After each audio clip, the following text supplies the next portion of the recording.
जय श्री कृष्णा। कलयुग में भव सागर को पार लगाने वाले दो ही नाम हैं, चाहे कृष्ण कहो या राम।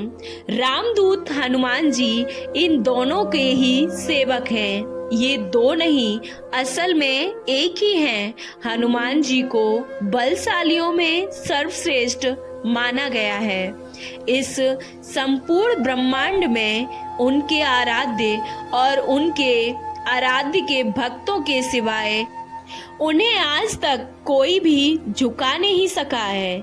आओ जानते हैं महावीर हनुमान जी के संबंध में ये 10 अनसुनी बातें। नंबर 1, क्यों प्रमुख देव हैं हनुमान जी। श्री राम की आज्ञा से हनुमान जी एक कल्प तक इस धरती पर रहेंगे। एक कल्प में चारों युग में से कई चक्र होते हैं। हनुमान जी 4 कारणों से सभी देवताओं में श्रेष्ठ हैं। पहला कारण यह है कि सभी देवताओं के पास अपनी शक्तियां हैं। जैसे विष्णु जी के पास लक्ष्मी, महेश के पास पार्वती और ब्रह्मा के पास सरस्वती। हनुमान जी के पास खुद की शक्ति है। वे खुद ही शक्ति और संचालित होते हैं। दूसरा कारण यह है कि वे इतने शक्तिशाली होने के बावजूद ईश्वर के प्रति पूर्ण समर्पित हैं। तीसरा यह है कि वे अपने भक्तों की सहायता तुरंत करते हैं। और चौथा यह है कि वे आज भी सशरीर इस ब्रह्मांड में ईश्वर के बाद यदि कोई शक्ति है तो वह है हनुमान जी। महावीर विक्रम बजरंगबली के समक्ष किसी भी प्रकार की मायावी शक्ति ठहर नहीं सकती। और नंबर 2, भक्तों को दिए दर्शन। हर युग और हर समय में उन्होंने श्री राम, श्री कृष्ण या अपने भक्तों को दर्शन दिए हैं। भीम और अर्जुन ने द्वापर युग में हनुमान जी के दर्शन किए थे। वहीं कलयुग में तुलसीदास, समर्थ रामदास और भक्त माधव दास, नीम करोली बाबा और राघवेंद्र स्वामी आदि कई लोगों ने उनके साक्षात दर्शन किए हैं। और नंबर 3, गंधमादन पर्वत कहते हैं कि हनुमान जी नेपाल तिब्बत सीमा पर स्थित गंधमादन पर्वत पर रहते हैं और वे वहां पर हमेशा ही रहते हैं जहां पर रामायण का पाठ होता है। जगन्नाथपुरी की रक्षार्थ में वहां पर भी विराजमान है। और नंबर 4, हनुमंत रामायण। सर्वप्रथम श्री राम की कथा भगवान श्री शंकर ने माता पार्वती जी को सुनाई थी। उस कथा को एक कौए ने भी सुना था। उसी कौए का पुनर्जन्म काकसुंडी के रूप में हुआ था। काकसुंडी ने भगवान गरुड़ को कथा सुनाई थी, परंतु वाल्मीकि रामायण से पहले हनुमान जी ने रामायण को एक शिला पर लिख दिया था। हनुमान जी ने एक शिला पर अपने नाखूनों से यह रामायण लिखी थी। यह हनुमंत रामायण के नाम से प्रसिद्ध है, परंतु बाद में उन्होंने वाल्मीकि जी की निराशा को देखते हुए इसे समुद्र में फेंक दिया था। और नंबर 5 है हनुमान जी के खास नाम। हनुमान जी के पिता सुमेरु पर्वत के राजा केसरी थे तथा उनकी माता का नाम अंजना था, इसलिए उन्हें अंजनी पुत्र कहा जाता है। उन्हें वायु देवता का पुत्र भी माना जाता है, इसलिए इनका नाम पवन पुत्र हुआ। उस काल में वायु को मारुत भी कहा जाता था। मारुत अर्थात वायु, इसलिए उन्हें मारुति नंदन भी कहा जाता है। उन्हें शंकर सुमन भी कहा जाता है, अर्थात शंकर जी के पुत्र। इंद्र के वज्र से हनुमान जी की हनु यानी ठुड्डी टूट गई थी, इसलिए तब से उनका नाम हनुमान हो गया। वज्र को धारण करने वाले और वज्र के समान कठोर अर्थात बलवान शरीर होने के कारण उन्हें बजरंगबली कहा जाने लगा। और नंबर 6, हनुमान जी के गुरु मतंग ऋषि के शिष्य ने हनुमान जी ने कई लोगों से शिक्षा भी ली थी।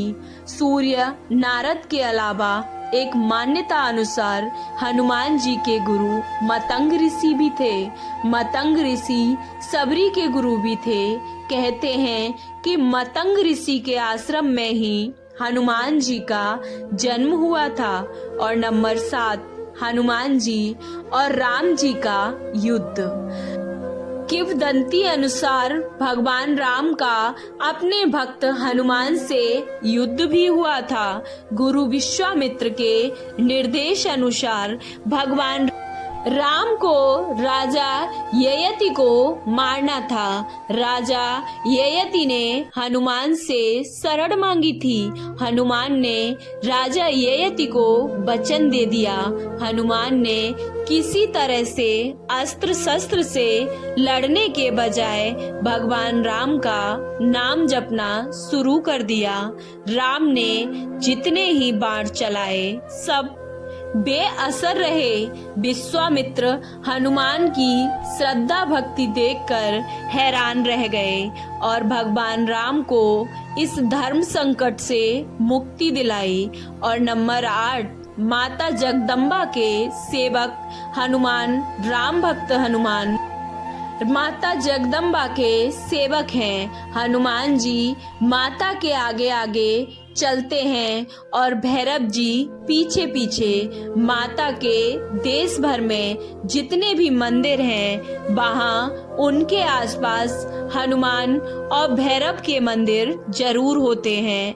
हनुमान की खड़ी मुद्रा में और भैरव का कटा सिर होता है। कुछ लोग उनकी यह कहानी माता वैष्णो देवी से जोड़कर देखते हैं। भगवान श्री राम और माता दुर्गा की कृपा चाहने के लिए हनुमान जी की भक्ति जरूरी होती है। हनुमान जी की शरण में जाने से सभी सुख सुविधाएं प्राप्त होती हैं।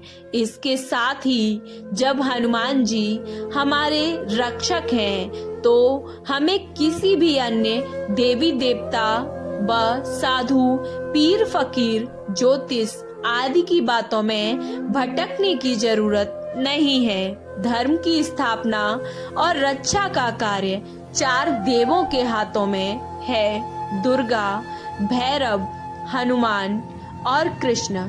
और नंबर 9 है, ब्रह्मास्त्र है हनुमान जी पर बेअसर।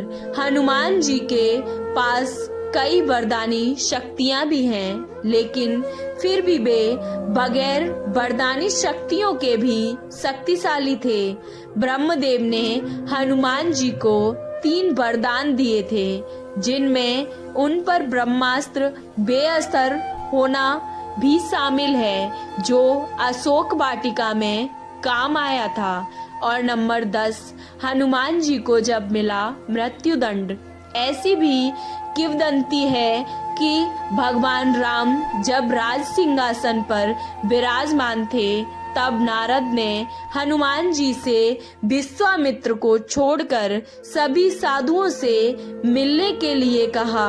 हनुमान जी ने ऐसा ही किया।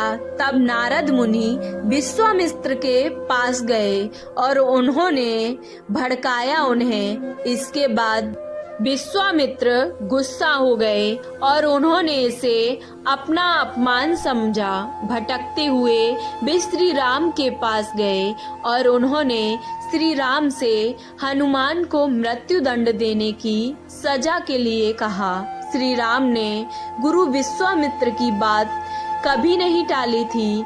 उन्होंने बहुत ही दुखी होकर हनुमान पर बाण चलाए, लेकिन हनुमान जी राम का नाम जपते रहे और उन्हें कुछ नहीं हुआ।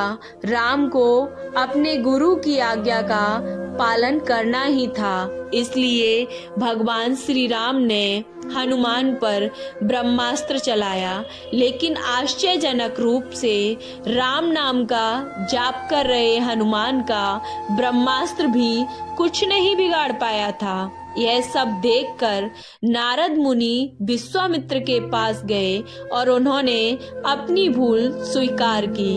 आपको ये कहानी कैसी लगी? अच्छी लगी तो वीडियो को लाइक, चैनल को सब्सक्राइब करना ना भूलें और कमेंट बॉक्स में जय श्री कृष्णा, जय हनुमान जरूर लिखें।